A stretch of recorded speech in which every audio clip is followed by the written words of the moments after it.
성경은 처음에 기록이 될 때는 장절의 구분이 없었습니다. 그래서 우리가 지금은 장절로 구분이 되어 있지만 44장 34절까지는 유다가 요셉에게 그 모든 자초지종을 설명하고 또 구체적인 간청의 내용으로 이루어져 있습니다. 베냐민이 자기들과 함께 아버지에게로 돌아가야 됨에 대해서 역설을 하고 있죠. 그러면서 동시에 그를 종으로 잡아두지 말고 내가 대신 종이 되겠습니다. 우리가 그것은 내어주는 사랑이라는 제목으로, 사랑은 내어주는 것입니다, 이런 제목으로 지난주에 살펴봤는데 전혀 기억이 안 나셔도 괜찮습니다.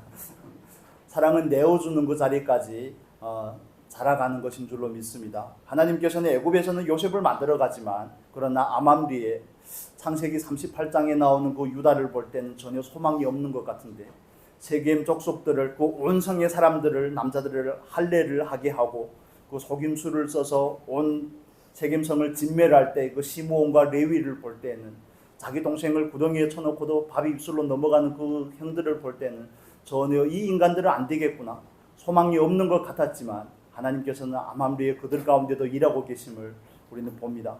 그래서 우리는 현상을 보는 것이 아니라 그 현상 너머에 있는 하나님의 역사하심을 우리가 성경을 통해서 봐야 되는 줄로 믿습니다. 그래서 그토록 동생을 팔고 나서 이방 여자를 취해서 결혼을 하고 또 세 아들이 있는데 두 아들이 악을 행해서 하나님께서 그들을 치시고 그들이 죽게 되고, 셋째 아들도 죽을까봐 내어주지 못하다가 며느리와 동침을 하고 지금 창세기 38장 이야기를 빠른 속도로 하고 있습니다. 그런 와중에 며느리가 임신해서 쌍태를 낳게 되고 그런 과정들을 겪은 그 유다가 44장에서는 얼마나 성숙한 모습으로 나오는지 우리는 봅니다. 사람이 보기에는 늘 소망이 없어 보입니다. 그러나 하나님께서는 아직 그를 남겨두심이, 하나님께서 그를 향한 기대가 있음이라고 여러분 믿으시기를 바랍니다. 그에게 아직도 기회를 주심이, 하나님께서 아직 그를 포기하지 않고 있다는 가장 확실한 증거인 줄로 믿습니다. 물론 사울처럼 마지막에 끝까지도 돌이키지 않을 수는 있겠지만, 그러나 그거는 저와 여러분이 감당할 몫은 아니죠. 우리는 그냥 우리가 해야 될 것을 하나님 앞에서 하는 것입니다. 그래서 그 유다의 간청에 이어서 요셉이 드디어 자기의 정체를 형들에게 알려줍니다. 우리 3절의 말씀 볼까요? 3절의 말씀을 보겠습니다. 45장 3절입니다. 요셉이 그 형들에게 이르되 나는 요셉이라, 내 아버지께서 아직 살아 계시나이까? 형들이 그 앞에서 놀라서 능히 대답하지 못하는지라. 4절에도 보면 요셉이 형들에게 이르되 내게로 가까이 오소서. 그들이 가까이 가니 가로되 나는 당신들의 아우 요셉이니 당신들의 애굽의 판사라. 형들이 얼마나 당황했을지 여러분 이해가 되시죠? 이건 어떤 단어를 가지고 표현을 해야 될지 정말 너무 놀라서 지리지 않겠습니까? 정말 너무 놀라서 너무 충격적이죠. 정말 세상에 살다 보니 이런 일도 있구나 하는 그 모든 감정이 교차하는 그 순간이 아니겠습니까? 요셉은 그들에게 나는 요셉이라. 이 짧은 한마디 속에 많은 것이 함축이 되어 있습니다. 나는 애굽의 총리가 아니라 나는 요셉입니다. 나는 야곱의 아들이고 그 약속의 자녀이고 하나님의 부르심을 받아서 5절에서 그 표현을 하죠. 하나님께서 먼저 보냄을 받은 자입니다. 나는 요셉입니다. 애굽에서는 요셉의 이름이 따로 있죠. 요셉의 이름이 뭡니까? 6글자입니다. 사브나 바네아, 이런 건 몰라도 되는데 애굽에서 요셉의 이름은 사브나 바네아죠. 총리가 그 이름인데 그의 직분이고 이름은 사브나 바네아인데, 요셉은 형들의 앞에서 나는 요셉입니다 하는 이 고백 가운데 많은 것이 함축이 되어 있습니다. 우리가 성경을 보면서 느끼는 거지만 요셉은 참 많이 웁니다. 그렇죠? 그 요셉의 울음 가운데는 많은 감정들이 농축이 되어 있습니다. 경상도 남자처럼 한마디로 그냥 화끈하게 다 표현을 하는 거죠. 한마디 속에 모든 것이 들어있는 겁니다. 그런데 그 의미를 우리가 정말 영적으로 깊이 상상을 해보고 묵상을 해보는 게 좋습니다. 내가 만약에 요셉이 처지였다면 나는 요셉입니다 하는 그 고백 속에 또 자기 동생을 볼 때 울고, 또 여기서 방성대곡을 해서 애굽의 궁예까지 들리기까지 오는 그 요셉의 심령 가운데는 정말 아픔과 회한과 이런 걸 넘어서서 하나님의 그 만지시는 손길이 나를 여기까지 이르게 했다는 그 감격이 있지 않을까요? 여러분, 그렇습니다. 우리가 하나님 앞에서 하나님께서 저와 여러분의 삶의 주인이 온전히 되시면 우리의 삶 가운데서는 더 이상 관용이니 용서니 화해니 이런 거는 의미가 없어집니다. 그것을 넘어설 수 있게 되는 겁니다. 그게 이해가 되는 것입니다. 여러분, 우리가 뭐 용서나 관용이나 화해나 이런 표현을 하지만 우리가 44장까지는 요셉이 총리로서 그 형들이 회개를 돕고 있는 것을 우리가 보았습니다. 세 번이나 시험을 하면서 그들이 과연 변화가 되었는지, 하나님 앞에서 그들의 존재가 변화가 되었는지, 이제는 화해할 때가 되었는지를 요셉은 그들을 가늠해 보는데 드디어 그들과 화해하는 장면이 45장의 내용이죠. 관용이라는 것은 일방적으로 받아들이는 것을 관용이라고 합니다. 관용과 용서는 받아들이고 덮어주는 의미를 가지고 있습니다. 그런데 관용과 용서는 피해를 입은 사람이 취하는 태도입니다. 여러분, 저와 여러분이 그 누군가에게 상처를 받았다면 하나님 안에서 그 사랑, 하나님의 사랑에 감격이 되어서 나도 그 사랑의 빚진 자임을 깨닫게 될 때 그 사람을 용서하게 되죠. 그 사람을 받아들이고 관용하게 됩니다. 그렇다고 해서 화해가 되는 건 아닙니다. 그 사람이 회개해야지 화해가 되는 겁니다. 내가 잘못했습니다 해야지 그 관계가 회복될 가능성이 있는 것입니다. 그래서 우리가 밀양이라는 영화도 보지만 우리는 이 부분에 대해서 바르게 정리할 필요가 있습니다. 예를 들어서 그 누군가가 공동체에게 아니면 저와 여러분 개인에게 상처를 줬다면 그분이 사과하기 전까지는 화해를 하시면 안 됩니다. 이해가 되십니까? 내 안에서는 그분들 넉넉히 받아들일 수 있는 아량은 가지고 있대. 그 자리까지는 나아가되 그 관계를 쉽게 열어주면 안 됩니다. 그러면 그 사람이 하나님 앞에서 돌이킬 수가 없습니다. 죄가 얼마나 잘못된 것인지, 얼마나 해로운 것인지, 얼마나 관계를 망가뜨리고 공동체를 망가뜨리는 것인지에 대해서 인지할 수 있도록 도와줘야 됩니다. 어느 정도까지 도와줘야 됩니다. 우리가 화해하기 전에 관용하고 용서하는 것은 내 아량을 보여주기 위함이 아닙니다.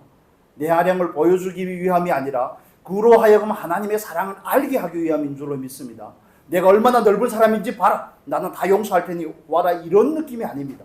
그게 아니라 당신이 나에게 상처를 줬지만 나는 당신을 포용하고 용서할 수 있는 이유는 하나님 앞에 내가 용서받은 자이기 때문입니다 하는 것을 그에게 알려주는 것이 저와 여러분이 하는 겁니다. 그래서 그 우리가 가진 관용과 용서를 통해서 그도 하나님 앞으로 돌아오게끔 하는 거죠. 그도 그 하나님의 사랑의 깊고 높음과 넓이와 길이를 알게끔 하는 것이 저와 여러분이 해야 될 역할인 줄로 믿습니다. 요셉이 제일 처음에 만나자마자 나는 요셉입니다 이렇게 공개할 수 있지 않겠습니까? 먼저 쥐리를 틀고 곤장을 100대씩 때리고 그들을 그런 식으로 하지 아니하고 그들에게 반복적으로 기회를 줘서 그들로 하여금 하나님 앞에서 자기의 죄가 발견이 되기까지 돕고 있는 겁니다. 우리 44장에 가서 한번 볼까요? 44장으로 가서 그 유다의 고백 속에 있습니다. 16절입니다. 44장 16절 같이 읽겠습니다.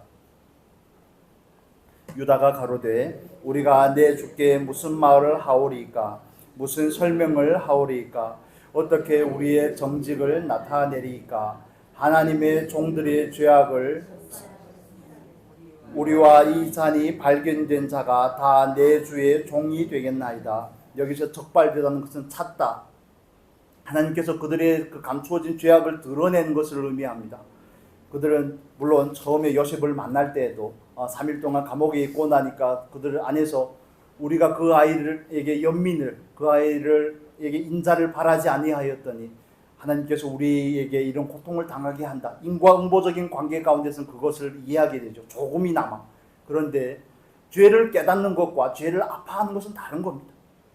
죄를 그냥 깨닫고 가볍게 지나가는 것과 그 죄 때문에 정말 애통하는 것은 하나님께서 모든 것을 보고 계시고 그 죄를 하나님께서 싫어한다는 사실을 깨닫게 하는 것은 그걸 정말 깊이 만나는 것은 다른 것입니다.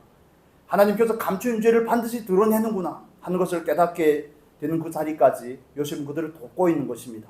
하나님 앞에서 하나님도 저와 여러분의 인생 가운데서 우리 안에 감추인 죄들을 드러내시는 하나님이신 줄로 믿습니다. 드러내야지 하나님과 화해가 될 수가 있습니다. 우리가 그냥 하나님 용서해 주세요 이런 한두 마디의 말로 되는 것이 아닙니다. 정말 우리가 죄와 싸우되 피를 흘리기까지, 싸우는 그 자리까지 나아갈 수 있기를 바랍니다. 우리가 죄를 회개한다는 그 의미의 배후에는 그 죄를 미워함과 죄를 경계함이 같이 있는 겁니다. 죄를 정말 미워하는 저와 여러분이 될 수 있기를 바랍니다. 죄를 정말 경계하는 우리가 되어야 됩니다. 그러지 않고 그냥 범하고 용서를 구하고 이런 반복되는 것이 아니라 그들을 비로소 하나님 앞에서 죄가 얼마나 무거운 것인지, 얼마나 해로운 것인지를 비로소 깨닫게 됩니다.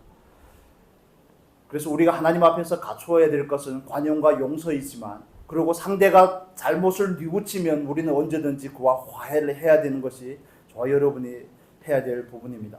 오늘 이 부분을 주요하게 나누려고 하는 것은 아니지만 이 부분에 있어서 우리가 바르게 이해할 필요가 있어서 그렇습니다.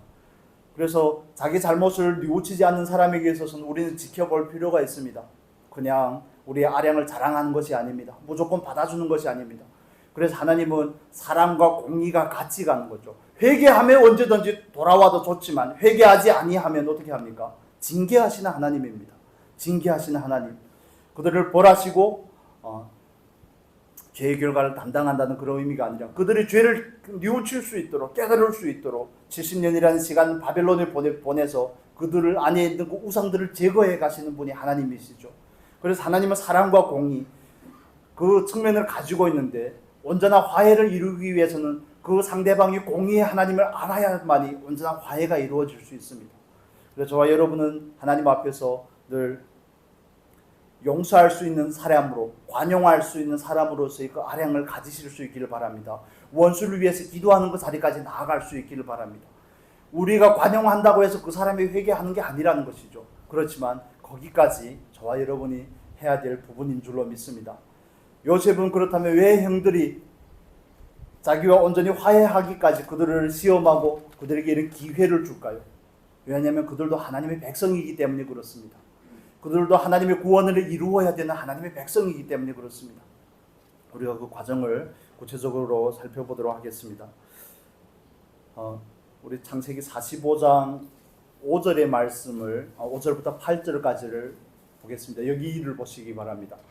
이거 표준 세번역입니다. 좀 이해가 더 쉽게 되어 있는, 우리 같이 5절부터 8절까지 다시 한번 읽겠습니다. 그러나 이제는 걱정하지 마십시오. 자책하지도 마십시오. 형님들이 나를 이곳에 팔아 넘기긴 하였습니다만 그것은 하나님이 형님들보다 앞서 나를 여기에 보내셔서 우리의 목숨을 살려주시려고 그렇게 하신 것입니다. 이 땅에 흉년이 든지 이때가 됩니다. 앞으로도 5해 동안은 밭을 갈지도 못하고 거두지도 못합니다. 하나님이 나를 형님들보다 앞서서 보내신 것은 하나님이 크나큰 구원을 베푸셔서 형님들의 자손을 이 세상에 살아남게 하시려는 것입니다. 그러므로 실제로 나를 이리로 보낸 것은 형들이 아니라 하나님이십니다. 하나님이 나를 이리로 보내셔서 바로의 아버지가 되게 하시고 바로의 온 집안의 최고의 어른이 되게 하시고 이집트 온 땅의 통치자로 세우신 것입니다. 아멘. 좀 어색하죠?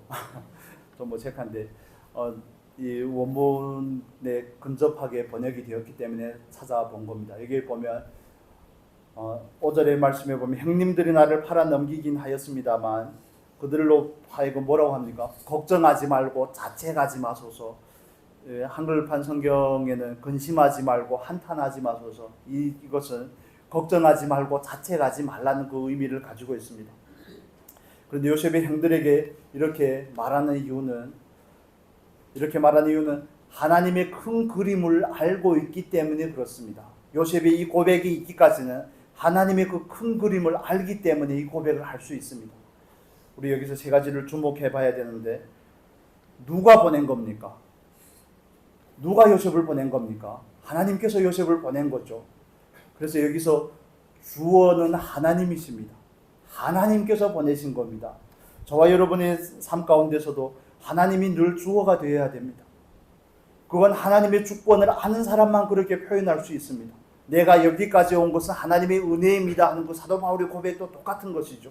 내가 전에는 예수 믿는 자들을 잡아서 죽이고 그들을 핍박하는 자였지만 내가 이제는 이방인의 사도로 부르심을 받은 것은 모든 것이 하나님의 은혜입니다 하는 그 고백, 하나님께서 하셨습니다. 하나님이 주어가 되는 인생이 저와 여러분의 삶이 될 수 있기를 바랍니다. 이건 정말 중요한 겁니다. 예수를 믿고 나서 하나님께서 저와 여러분의 삶 가운데서 끊임없이 하고자 하시는 일이 이 일입니다. 내가 주어가 아니고 내가 주어라는 겁니다. 내가 주인이 아니고 내가 주인이라는 것이죠. 내 인생은 내 손에 달려있다는 것을 하나님께서 끊임없이 우리에게 말씀하고 있는 겁니다. 우리의 외모나 우리의 학벌이나 우리들의 태어난 그 환경이나 삶의 모든 여건, 모든 것이 누가 조성하신 것입니까? 하나님께서 허락하신 것입니다. 그런데 우리가 요셉을 볼 때는 잘 이해가 되는데 내 삶을 돌아보면 걸리적거리는 것들이 얼마나 많은지, 이것도 걸리고 저것도 걸리고 걸리는 것들이 너무 많습니다. 그렇지만 하나님께서 온전한 주어가 된다는 것은 우리가 하나님께서 하시는 그 하나님의 주권적인 역사의 굴복이 되는 것을 의미하는 겁니다. 여러분 얼마나 굴복하고 계십니까? 얼마나 하나님께서 하시는 그 일을 받아들이고 계십니까? 신앙생활이라는 것은 우리가 하나님 앞에서 그분의 주권을 배워가는 것입니다. 그래서 내 안에 아직도 그분의 주권이 굴복이 되지 않은 부분을 내려놓는 것이 신앙생활입니다. 요셉이 형들을 얼마나 원망했겠습니까? 형들을 넘어서서 아비를 원망하지는 않았을까요? 아버지가 나를 그렇게 총애하지 않았더라면 형들이 나를 질투하지도 않았을 것이고, 그러면 나를 애굽에다 팔지도 않았을 것인데, 애굽에 가서는 또 어떻습니까?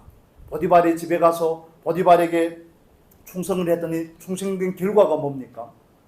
정말 이방인으로서 감히 정말 범접할 수 없는 주인의 마누라를 넘봤다는 그런 죄명을 쓰고 감옥으로 가는 것이 요셉이 마땅히 당한 그 대우죠.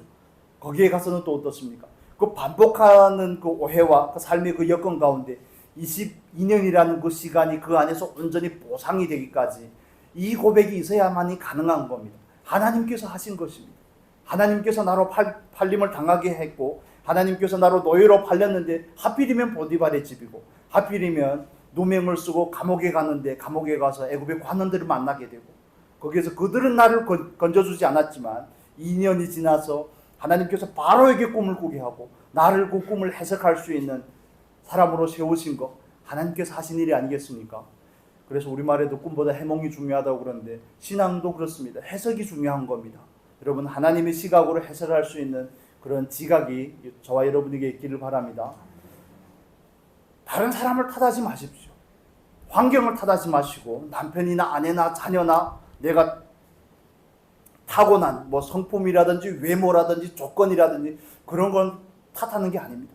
그걸 탓하는 게 아니라 하나님 앞에서 그것을 받아들이는 것이 신앙인 줄로 믿습니다. 그래서 아담과 하와가 하나님과 함께 할 때 범죄하기 전에는 모든 삶 가운데 만족함이 있습니다. 넉넉함이 있죠. 누림이 있고. 그러나 죄를 범하고 나서는 어떻습니까? 내 탓이야. 바로 내 탓이야가 나오는 겁니다. 아담은 그 책임을 하와에게, 하와는 뱀에게 이렇게 순차적으로 책임을 전가하는 겁니다. 그래서 우리가 그리스도인이 된다는 것은 그 책임을 다른 사람에게 전가하는 것이 아니라 하나님 앞에서 그 책임을 온전히 받는 겁니다. 부부 사이의 문제도 그렇지 않겠습니까? 저와 여러분이 택한 거 아닙니까? 이 문제는 좀 민감하긴 하지만 그런 것입니다. 어떻게 되었든 우리들의 선택이 한 몫을 한 것은 분명합니다. 바울이 눈에서 비닐이 떨어진 것처럼 뭔가가 쓰인 것처럼 어떻게 되었든지 그 모든 과정은 하나님께서 허용하셨기 때문에 된 것이 아니겠습니까? 동의가 썩 안 되시는군요. 그렇지만 그게 사실입니다. 그게 사실입니다. 정말 받기 힘든 문제들이 있습니다. 받기 힘든 문제들이 있습니다. 제가 경험했던 간증을 잠깐만 말씀을 드릴게요.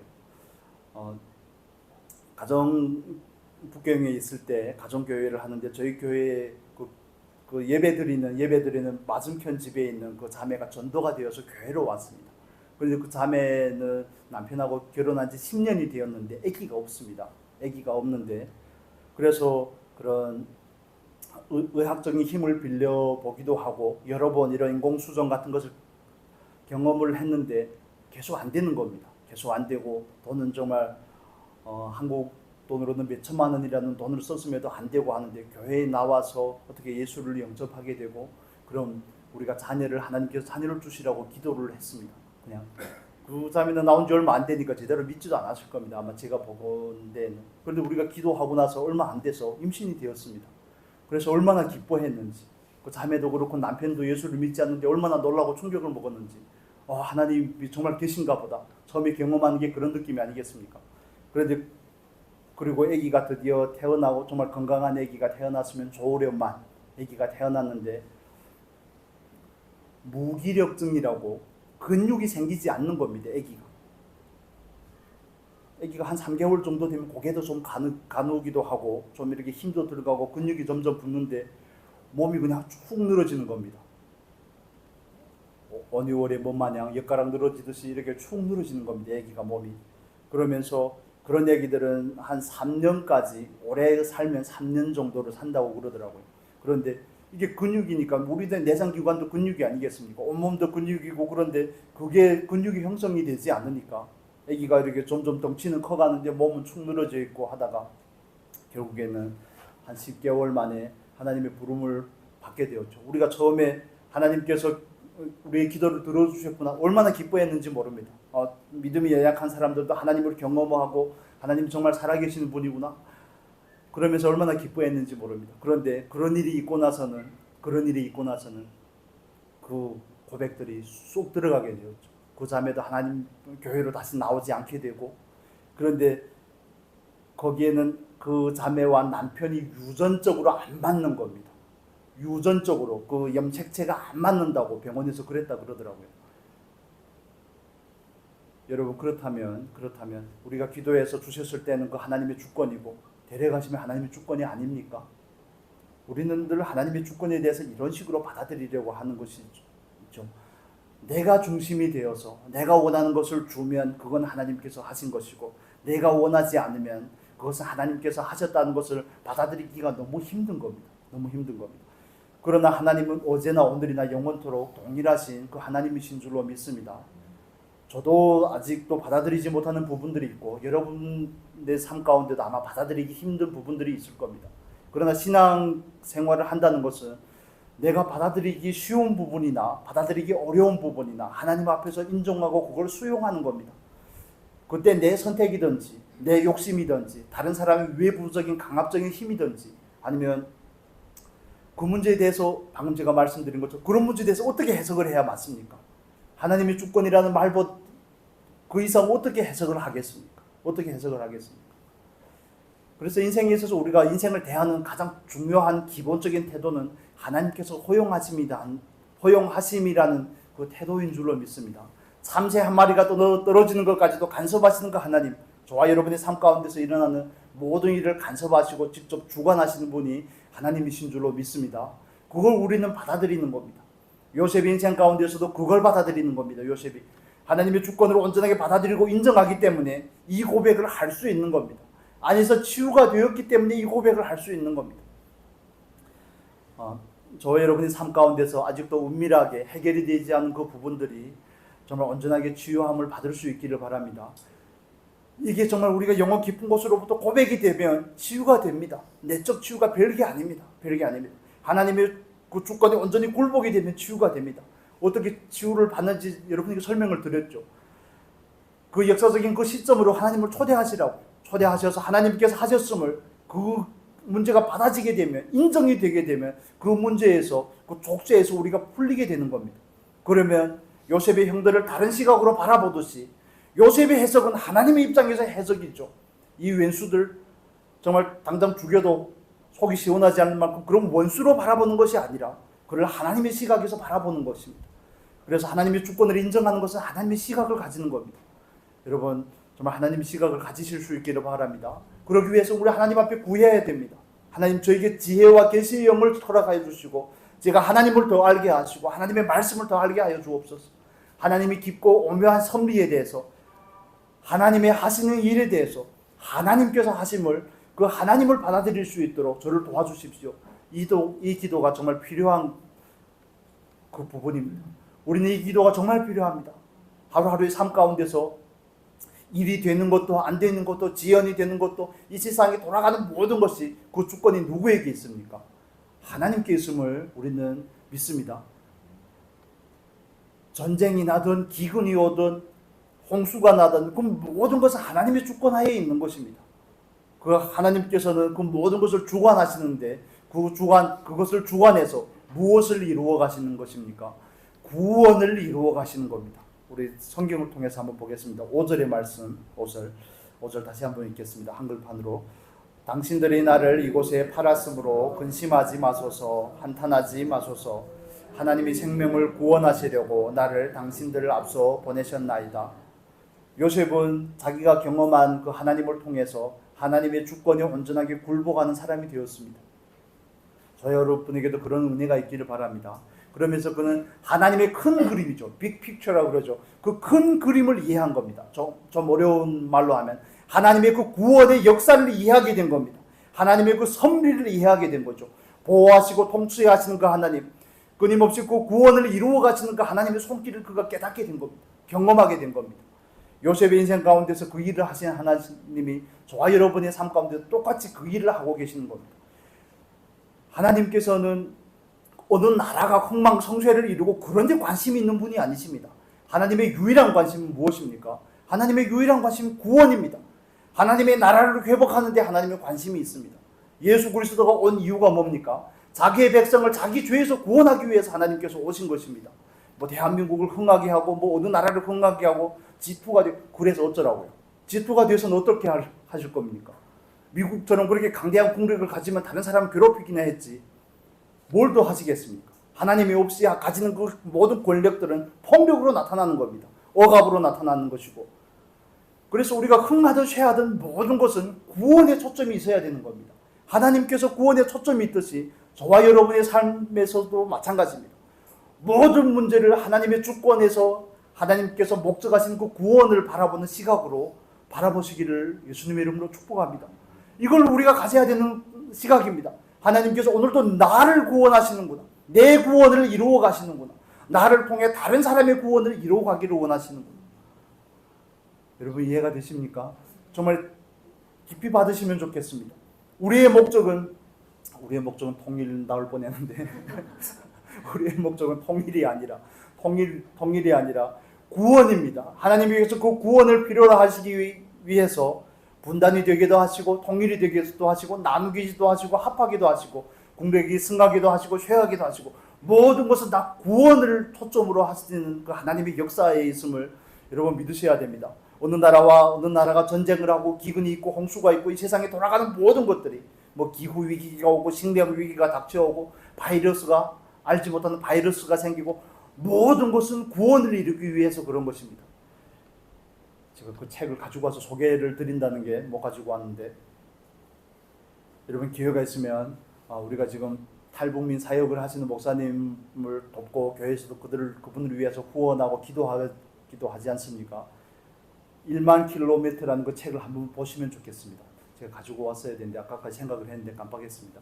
이지성 작가가 쓴 1만 킬로미터라는 그 책을 정치적인 색채를 가지고 보지 마시고 문재인 대통령 별로 안 좋아하시는 것 같더라고요. 정치적인 색채를 가지고 보지 마시고 그 북한의 비참한 그 실태에 대해서 지금 이루어지고 있는 그 일들에 대해서 보십시오. 사지 마시고 제 방에 있으니까 저에게도 있고 우리 전도사님한테도 한 권 있고 김혜옥 권사님한테도 아마 있을 겁니다. 빌려서 꼭 보십시오. 정말 강추합니다. 술술을 읽힙니다. 저는 단숨에는 못 읽고 두숨에 읽었습니다. 얼마나 마음이 아픈지. 하나님께서는 이 일을 하고 계시는데 궁극적으로는 그들을 구원하고 계시는구나.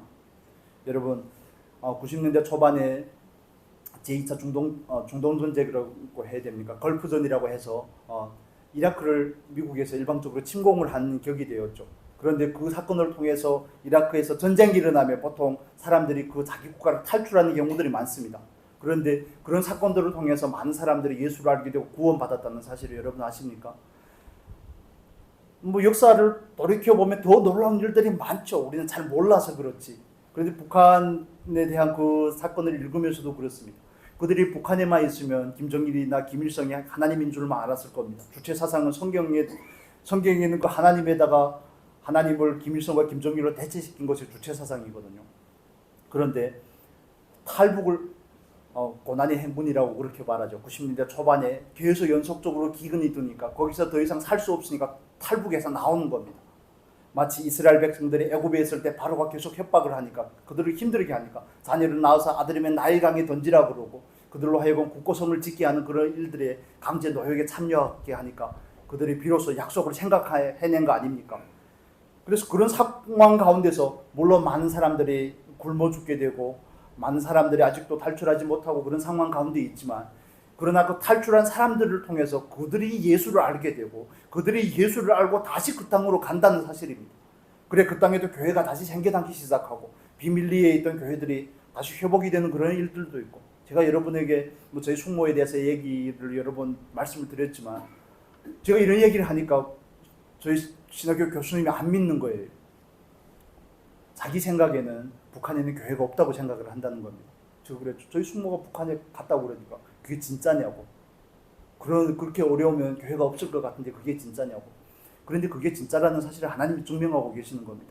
그 사건을 보면서 더 깊이 느끼는 것은, 물론 많은 사람들이 굶어 죽고 아사하고 정말 그 아픔을 이루 말할 데가 없죠. 중국으로 인신매매로 팔려와서 성노예가 되고 전혀 일면식도 없는 남편에게 시골에게 시집을 가서 10년씩 삶에 자녀를 출산하는 정말 성적인 도구로만 취급을 받고, 그런 사람들을 통해서도 하나님께서는 그들에게 예수를 알게 하는 것은 하나님의 더 관심사가 거기에 있다는 사실을 여러분 꼭 아시면 좋겠습니다. 잘 먹고 잘 사는데 하나님의 목적이 있는 게 아니라는 겁니다. 예수를 보내신 목적이 자기 백성을 죄에서 구원하시는 것이 하나님의 목적인 줄로 믿습니다. 그래서 거기서 정말 중국으로 탈출해 왔다가 예수를 믿은 사람들이 그 길로 나가서 그 책에 보면 23명이나 되는 사람이 이미 소식이 단절이 돼서 아마 순교한 걸로 이렇게 나오는데, 그런 사람, 아직도 그 복음을 두고 나가는 사람들이 있더라는 겁니다. 왜 나갑니까? 왜 그런 오지에 자기 목숨을 내던집니까? 초계같이 일말의 미련도 없이 어떻게 내던질 수가 있습니까?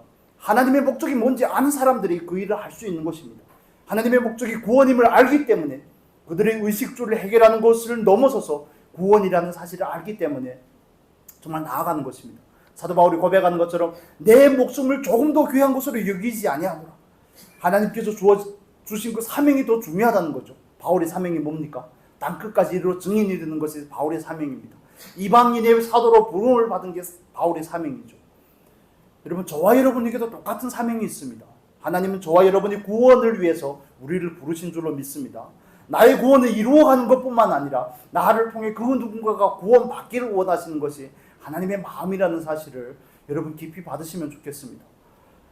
GDP가 더 올라가고 나라가 더 잘 살고 그 다음에는 어떻게 사지자는 겁니까?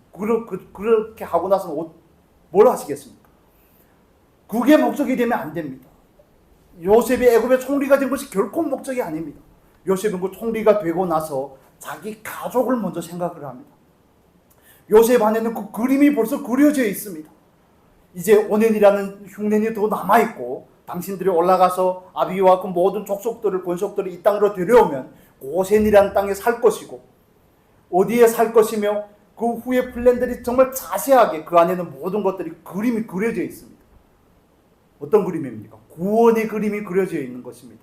한 가족을 통해서 한 민족을 이루시고 싶어 하신 그 하나님의 구원의 그림이 요셉 안에 있는 것을 우리가 본문을 통해서 봅니다. 여러분, 하나님의 목적은 어디에 있습니까? 하나님의 관심은 어디에 있습니까? 저와 여러분의 구원을 이루는 데 있습니다. 믿는 저와 여러분을 더 성숙한 자리로 이끄시는 데 하나님의 목적이 있습니다. 그것을 우리는 구원을 이루다 이렇게 표현을 하죠. 하나님의 목적은 또 어디에 있습니까? 아직도 하나님을 알지 못하는 사람들에게 저와 여러분이 복음을 들고 나아가기를 원하시는데 하나님의 목적이 있는 줄로 믿습니다. 우리 마태복음 10장 보겠습니다. 마태복음 10장 1절과 2절 같이 읽겠습니다.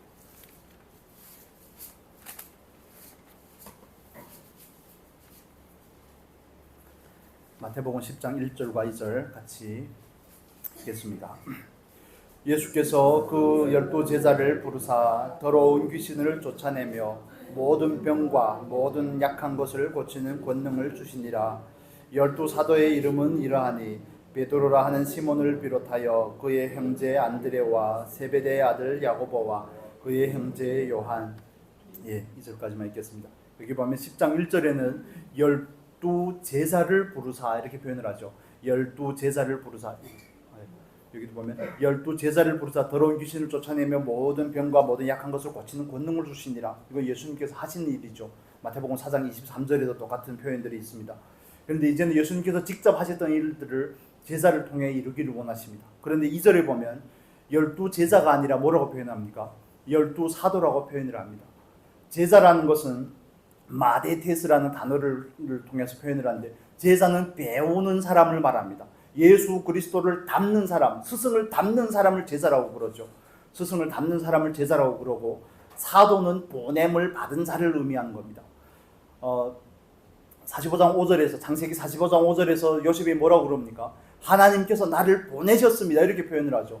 보냄을 받은 자가 아포스톨로스, 나를 보냄을 받았다는 그 표현이 헬라어식으로 표현하면 이 표현입니다. 사도라는 표현입니다. 보냄을 받은 자, 제자는 예수를 닮아가는 자, 그 다음에 사도는 예수께서 보내신 자. 이게 구원이 가지는 두 의미입니다. 우리는 그것을 다른 말로 하나님께서 나를 향한 구원과 세상을 향한 구원, 이렇게도 표현을 하지만, 하나님께서 예수 그리스도를 통하여 우리를 부르셔서 제자 되기를 원하십니다. 여러분 믿으십니까? 우리는 반드시 제자가 되어야 됩니다. 제자라는 신분을 주셨을 뿐만 아니라 우리로 하여금 제자에 걸맞는 실력을 이루어가기까지, 제자에 걸맞는 신의 성품에 참여하는 자가 되기까지 우리의 구원을 하나님께서 이루어 가시는 줄로 믿습니다. 마치 하나님께서 요셉을 다루시는 것과 마찬가지죠. 그런데 거기서 끝이 아닙니다. 거기서 끝나는 게 아니라 요셉을 애굽에 먼저 보냈던 것처럼, 제자들을 먼저 보내셨던 것처럼, 하나님께서 독생자 예수 그리스도를 이 땅 가운데 보내셨던 것처럼 우리를 보낸다는 겁니다. 이 흑암 가운데로, 이 세상 가운데로, 정말 죽음의 냄새가 진동하는 이 세상 가운데로 우리를 보낸다는 겁니다. 그래서 우리가 세상에서 뭘 해야 되는 겁니까? 빛과 소금이 되어야 되는 겁니다. 어둠을 밝히고 정말 썩어가는 그 냄새를 제거하기 위한 소금이 되어야 되는 것이 저와 여러분이 해야 되는 역할입니다. 예수를 믿고 나만 먹고 나만 잘 살고 나만 잘 입고 이런 거 아닙니다. 우리 교회만 부흥하고 이런 거 아닙니다. 하나님의 나라가 목적이고 우리의 목적은 구원입니다. 하나님의 목적이 구원이기 때문에 우리의 목적도 구원입니다. 하나님 앞에 부르심을 받아서 우리는 하나님 앞에 언제나 예배자가 되기를 힘씁니다. 그 우리가 교회가 가진 세 가지 목적이 아닙니까? 하나님 앞에 정말 신령과 진정으로 예배하는 예배자가 되기를 원합니다. 그게 하나님의 부르심의 궁극적인 목적이기 때문에 그렇습니다. 그 다음에는 제자가 되기를 원합니다. 그게 우리가 예수님의 제자들이 해야 될 그 역할이죠. 예수를 닮아가는 겁니다. 그분의 성품과 그분의 인격과 그분의 능력을 닮아가는 겁니다. 그런 다음에 세 번째 뭡니까? 하나님의 나라를 선포하는 것이죠. 그걸 우리는 전도라고 말하고 그걸 우리는 선교라고 말하는 겁니다. 우리 교회만 부흥하면 좋고 우리 교회만 건물 이런 거 아닙니다. 그렇게 하다가 교회들이 많이 망했습니다. 유럽의 교회들은 그러다가 점점 그 본질을 잃어버리게 되었습니다. 여러분, 하나님은 우리를 부르셔서 제자로 삼고 우리를 사도로 파송하시는 그 하나님인 줄로 믿습니다. 요셉을 불러서 요셉으로 하여금 예수의 버금가는 정말 예수 그리스도의 성품을 담는 사람으로 만들어가지고 그 다음에 요셉으로 하여금 비로소 자기가 보냄을 받았다는 사실을 깨닫게 하는 겁니다. 저와 여러분은 세상을 향해 보내신 것입니다. 어제 저녁에 저희 애들과 밥 먹으면서 그런 얘기를 했는데, 제가 뭐 열려있고 그래서 그런 게 아니라 저 애들한테 뭐 꿈이 맨날 바뀌니까요. 애들이 뭐 수의사를 한다고 했다가 의사가 된다고 했다가 뭐 꿈이 맨날 바뀝니다. 그래서 아무거나 해도 괜찮다. 아무거나 해도 괜찮. 아직 뭐가 확실하지 않으니까요. 아무거나 해도 괜찮지만 중요한 것은 뭔 일을 하는 그 일이 부업이란 것만 있으면 안 된다. 그게 부업이다. 부업이다. 의사가 되든 뭐가 되든 그 일은 부업이다. 그러면 주업이 뭐냐고 물어보더라고. 그게 두 번째면 가장 중요한 게, 주업은 전도자다. 구원을 이루는 사람이다. 하나님의 복음을 전하는 사람이 주업이다. 저와 여러분에게도 그렇지 않습니까? 저와 여러분에게도 그렇습니다. 여러분이 하는 직장, 그건 부업입니다. 다 구원을 이루기 위한 부업입니다. 여러분이 가정도, 형제자매 가운데 그 모든 관계도, 모든 일상은 다 부업입니다. 구원을 이루기 위한 부업, 내 구원을 이루고 타인의 구원을 이루기 위한 그 부업입니다. 여러분, 혹시 이게 뒤바뀌어 있지 않습니까? 뒤바뀌어 있으면 빨리 원래 자리로 돌이키셔야 됩니다. 다 아실만하지 않아요? 다 아실만한 분들이, 다 깨닫고 계신 분들이 자꾸 이 초점이 흔들리면 안 됩니다. 부자가 되는 거 부업입니다. 그 부를 가지고 뭘 하실 건데요? 여러분, 요즘에 며칠 동안 뉴스에서 떠들썩하는 그 뉴스가 있지 않습니까? 그 침몰된 배를 갚아서 뭘 하겠다고 그렇게 거금을 내서, 뉴스를 안 보셨습니까? 타이타닉호가 침몰이 되었잖아요. 그런데 그 침몰이 된, 그 수십 년 전에 침몰이 된 타이타닉호를 보기 위해서 심해 4,000m, 북대서양 4,000m 가운데 있는데 일반 잠수함으로는 못 들어가거든요. 그래서 그 소형 잠수함으로, 특수 제작한 그 잠수함으로 들어갔는데 4명인가 영국의 부자 한 명, 그분들은 뭐 백만장자 이런 게 아니라 억만장자 이렇게 얘기하더라고요. 영국의 부자, 프랑스의 부자, 그리고 파키스탄의 아빠와 아들이 19살밖에 안 됐습니다. 그런데 거기를 심해에 들어가다 2시간 만에 연락이 두절이 되고 아마 그 수압 때문에 폭발이 된 걸로 이해가 된다고. 뭐 내부 고장도 좀 있겠죠. 그건 정확한 원인은 알 수 없지만 한 사람이 들어가는 돈이 제가 잘못 기억했는지는 모르겠는데 너무 충격받아가지고 3억 5천입니다. 하나로 3억 5천. 2,500만 달러라고 그러더라고요. 3억 5천 두고 그렇게 내려갔는데 여러분 부자가 돼가지고 하늘로 올라가 그 프랑스의 부자 그분은 지난해에 우주도 한번 다녀오셨다고 그러더라고요. 우주도 한번 가보시고 바다 밑도 가보려고 하다가 결국에는 인생이 끝난 거 아닙니까? 19살짜리 아들이 뭘 알겠습니까? 가기를 두려워했다고 고모가 증언을 하는데 그 많은 돈을 가지고 그러니까 부의 의미에 대해서 이해를 못하는 겁니다. 그리스도인들이 부자가 되는 하는 그 욕망이 다 자기 욕망에 가득 차가지고 말로는 이것도 하고 저것도 하고 한다고 그러는데 하고 싶으면 지금 있는 상태에서 하십시오. 부자가 된다면 하지 마시고 지금 있는 그 자리에서 11조 철저하게 쪼개보십시오. 하나님 앞에서 정말 이 물질의 주권자가 하나님이라는 것을 고백하고 지금부터 실천해 보십시오. 있으면 하겠다. 그렇기 때문에 그런 부분에 있어서는 스스로 자기를 속이시면 안 되는 겁니다. 여러분, 우리는 하나님 앞에서 하나님께서 우리에게 주신 그 유일한 목적이 구원에 있음을 깨달아야 되는 겁니다. 부자가 되든 아프든 건강하든 모든 것은 다 구원에 있습니다. 하나님의 목적이 저와 여러분의 목적이 될 수 있기를 바랍니다. 자녀를 양육하는 거, 자녀를 변호사 만들고 검사 만들고 판사 만들고 의사 만들고 그래서 어떻게 하시겠습니까? 사자 돌림이 되고 나서는 어떻게 하시겠습니까? 꿈이 거기까지니까 그 다음에는 자기 마음대로 사는 겁니다. 자기 마음대로 하나님도 없이 사는 겁니다. 우리가 이 땅에서 높아지면 뭐 유엔 사무총장까지 하겠죠. 대통령이나 유엔 사무총장까지 하겠죠. 맥시멈이 아니겠습니까? 그래서 그 다음에 어떻게 하시겠습니까? 그 다음에는 뭘 하시겠습니까? 정말 우리가 가진 직업이 무엇이든 우리가 가진 재물이 많고 적음이 아니라 우리들의 뭐 건강이나 우리들의 외적인 조건 그런 걸 다 넘어서서 우리들의 유일한 목적은 구원에 있어야 되는 겁니다. 그게 하나님의 목적이고 저와 여러분의 목적이 되어야 됩니다. 나는 이 상황에서 어떻게 하나님의 구원을 이루어갈까? 나는 어떻게 빛과 소금으로서 다른 사람에게 구원을 제시할까? 이 놀라운 복음을 제시할까? 그게 저와 여러분의 목적이 되어야 되는 겁니다. 다른 사람의 그 아픔이나 고충을 들어주고 하는 것도 그를 구원으로 인도하기 위함이지 그냥 일방적으로 받아주려고 하는 것이 아닙니다. 여러분, 우리는 목적에 대해서 다시 한번 확인하면 좋겠습니다. 하나님께서 저와 여러분의 삶 가운데 온전한 주권자가 될 수 있기를 바랍니다. 하나님 그 일도 오늘도 하고 계십니다. 내가 주인이 아니라는 것이죠. 내가 주인이 아니고 내가 주인이라는 겁니다. 내가 다 이미 설계해 놓은 그 프로그램 가운데 너는 있는 것이고 그 역할만 충실하게 감당하면 된다는 것이 하나님께서 하시는 저와 여러분을 향한 그 메시지가 아니겠습니까? 지금 있는 자리에서 지금 할 수 있는 자리에서 할 수 있는 것을 하라는 겁니다. 하나님의 뜻이 무엇인가를 분별하고 그것대로 하는 것이 저와 여러분이 해야 될 일입니다. 그렇다면 더 나아가서 우리는 하나님의 목적이 구원이라는 것을 안다면 여러분 스스로의 구원을 이루어 가셔야 됩니다. 정말 말씀과 기도에 힘쓰셔야 됩니다. 말씀과 기도를 떠나서는 우리가 하나님 앞에서 거룩해질 수가 없습니다. 어떤 교회에 속해진다고 거룩해지는 게 아닙니다. 그것은 거룩해질 수 있는 기회가 조금 더 부여된 것입니다. 여러분 이해가 되십니까? 그렇기 때문에 우리는 하나님 앞에서 정말 두렵고 떨림으로 우리의 구원을 이루어 가야 되는 겁니다. 그 구원은 내 구원을 이룰 뿐만 아니라 다른 사람의 구원을 위해서 나를 내어줘야죠. 예수님께서 우리를 위해서 자신을 내어준 것처럼 우리도 내어주는 그 자리까지 나아가야죠. 화목제물로 우리가 정말 이 세상을 위한 온전한 제물이 되어야 되지 않겠습니까? 우리를 번제로 내어줘야 되는 것입니다. 여러분 하나님께서 우리를 제자로 부르시고 사도로 보내셨습니다. 우리는 예수를 닮아가면서 내 구원을 이룰 뿐만 아니라 우리를 통해서 다른 사람의 구원의 자리로 초청이 되도록 실패하셔도 괜찮습니다. 그러다 목적이 바뀌시면 안 됩니다. 바뀌시면 안 됩니다. 가정이 평안하고 행복하고 이런 모든 것들은 구원을 이루기 위한 전제지 궁극적인 목적이 아닙니다. 그래서 여러분 뭐 손주들이나 자녀들에게 이야기할 때도 직업을 가지고 자꾸 등급을 매기고 이건 세상적인 개념입니다. 우리는 그 직업이 어떤 직업을 가지든지 그걸 가지고 성공의 기준을 판단하는 것이 아니라 그걸 가지고 그 사람이 어떤 일을 하는지 봐야 되는 겁니다. 그 직업을 가지고 하나님의 구원을 이루는 일에 참여되는지, 그걸 하나님 앞에서 가서 궁극적으로 그걸 가지고 계산을 하는 겁니다. 우리가 하나님 앞에 서면 너 직업이 뭐였냐 이렇게 물어보지 않겠잖아요. 너는 온전한 참된 제자였냐? 넌 정말 사도로 살았냐? 이렇게 물어보지 않겠습니까?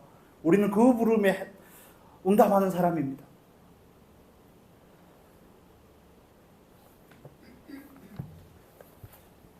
여러분, 우리가 정말 하나님 앞에서 온전히 깊게 이 문제를 좀 받으시면 좋겠습니다. 우리가 이 일을 이룸에 있어서 우리가 결코 할 수 있는 것은 아닙니다. 우리가 할 수 있는 것이 아니라 우리 전처럼 기도했던 것처럼 말씀 한 구절 보겠습니다. 이사야서 9장 7절의 말씀입니다. 이사야서 9장 7절, PPT 보셔도 됩니다. 이사야서 9장 7절 보이시죠? 같이 읽겠습니다. 그 정사와 평강의 더함이 무궁하며 또 다윗의 위에 앉아서 그 나라를 굳게 세우고 이후 영원토록 공평과 정의로 그것을 보존하실 것이라. 만군의 여호와의 열심히 이를 이루시리라. 만군의 여호와의 열심히 뭐라고요? 이를 이루시리라. 만군의 여호와의 열심히 요셉을 만든 겁니다. 만군의 여호와의 열심히 오늘도 포기하지 아니하고 저와 여러분을 구원으로 초대하고 우리를 통해 그 누군가를 구원으로 초대하기를 원하는 겁니다. 여러분, 우주 만물을 다스리시는 그 하나님, 우리의 삶을 통치하고 주관하시고 보존하시는 그 하나님의 유일한 목적은 구원하심에 있습니다. 하나님의 열심히 일을 이루리라. 여러분, 졸리기도 하니까 우리 옆에 분한테 한번 하나님의 열심히 이루실 줄로 믿습니다. 한번, 우리는 너무 익숙하지 않습니다. 한번 고백하기가 쉽지가 않죠. 하나님의 열심히 이루실 것입니다. 하나님의 열심히. 조금 우리 한 구절만 더 보고 마무리하겠습니다. 이사야서 14장입니다. 14장 24절에서 27절로 보겠습니다. 여러분, 이렇게 띄워주니까 좋죠? 은희사매한테 맛있는 걸 사주셔야 됩니다. 이게 결코 쉬운 일이 아닙니다. 같이 읽겠습니다. 만군의 여호와께서 맹세하여 가라사대 나의 생각한 것이 반드시 되며 나의 경영한 것이 반드시 이루리라. 내가 수르 사람을 나의 땅에서 파하며 나의 산에서 발 아래 밟으리니 그때에 그의 멍에가 이스라엘에게서 떠나고 그의 짐이 그들의 어깨에서 벗어질 것이라. 이것이 온 세계를 향하여 정한 경영이며 이것이 열병을 향하여 변손이라 하셨나니 만군의 여호와께서 경영하셨은즉 누가 능히 그것을 폐하며 그 손을 펴셨은즉 누가 능히 그것을 돌이키랴. 아멘. 누가 돌이킬 수 있습니까? 하나님께서 이미 정하셨고 하나님께서 그 경영을 이루실 텐데 누가 감히 막을 수 있겠습니까? 저와 여러분의 구원에 있어서도 마찬가지고 이 세상을 향한 하나님의 구원과 그 열심에 있어서도 하나님은 전혀 지치지 않으심을, 하나님은 전혀 급해하지 않으심을, 물론 우리는 그 긴박감을 가지고 있어야 됩니다. 여러분, 오늘 우리가 나눈 말씀을 세 가지로 정리하려고 합니다. 하나님께서 절대적인 주권자가 되셔야 됩니다. 절대적인 주권자가 되셔야 되고, 또 하나님께서 하나님의 목적이 구원임을 여러분 우리가 깊이 받으시기를 바랍니다. 우리의 건강이 목적이 아닙니다. 행복이 목적이 아닙니다. 이 세상을 평안하게 오래오래 사는 것이 목적이 아닙니다. 부자가 되는 것도 목적이 아닙니다. 그거는 예속된 목적이죠. 그건 수단이라고 그렇게 표현을 합니다. 목적은 하나님의 구원을 이루는 일에 우리가 참여하는 겁니다. 내 구원을 이루는 일에 내가 신의 성품을 닮아간 제자가 되는 것에, 또 그 다음에 세 번째는 뭡니까? 나를 보내셨다는 것 사실을 기억하시기를 바랍니다. 여러분의 가정 가운데로 여러분을 보내셨습니다. 저희 가정 가운데 보낸 겁니다. 그렇다면 하나님께서 보냈기 때문에 정말 때론 담대함을 가지고, 때론 정말 책임감을 가지고 충성할 수 있는 은혜가 있기를 바랍니다. 그 사람을 보지 마시고, 그 환경을 보지 마시고, 하나님께서 나를 보내셨고 하나님께서 그를 붙이셨다는 사실을 깨달으시기를 바랍니다. 그러면 우리가 하나님 앞에서 이 문제를 모든 상황과 신앙에 대해서, 삶에 대해서 바른 해석이 이루어지게 됩니다. 여러분, 우리는 결과적으로 우리가 가진 모든 자원을 동원해서 하나님의 구원을 이루는 일에 온전하게 참여해야 될 줄로 믿습니다. 모든 일을 정말 우리가 여러분 온전히 참여해서 우리 교회가 그 존재의 의미가 바르게 늘 정리가 되었으면 좋겠습니다. 우리는 뭐 교실을 늘리는 게 목적이 아닙니다. 하나님이 이를 위해서 그게 필요하다면 하나님께서 허락해 주실 줄로 믿습니다. 저는 그렇게 그냥 생각을 합니다. 그러지 않으면 매이게 됩니다. 우리의 목표 숫자로 정하게 되면 매이게 되거든요. 그렇게 되면 본질에서 벗어나게 되고요. 그렇기 때문에 우리가 우리 교회가 추구하는 게 있지 않습니까? 온전한 예배자가 되는 거, 지도자의 영성으로 세워지는 거, 이 세상을 향해서 하나님의 나라를 선포하는 거. 여러분 우리가 이 목적을 같이 공유하고 우리가 가진 모든 자원을 동원해서 정말 다른 사람의 구원을 돕는 그런 귀한 교회가 귀한 저와 여러분이 될 수 있기를 예수님의 이름으로 축복합니다. 기도하고 축도 바라겠습니다. 거룩하신 하나님 감사합니다.